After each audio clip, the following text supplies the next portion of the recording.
In this lecture, I'm going to show you a technique for writing cleaner code. So let's say we're building an application for a university, and we want to check to see if the person who's applying for this university program is eligible or not. So we start by defining a variable called age, set it to 22. Now, if age is greater than or equal to 18, colon, print eligible, remove the indentation, else, colon, print not eligible. Let's run the program. Make sure it works. Beautiful. Now, there is nothing wrong in this piece of code, but I want to show you a cleaner way to achieve the same result.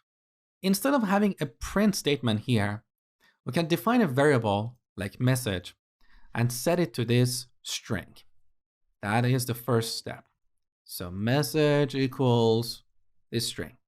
And then we will print this message.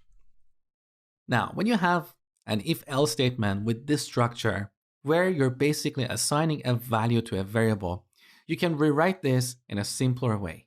So this is how it works. All we want to do over these few lines is to assign a value to this message variable, right? So we start with message. We set it to eligible if age is greater than or equal to 18, else we set it to not eligible. This statement is almost like plain English.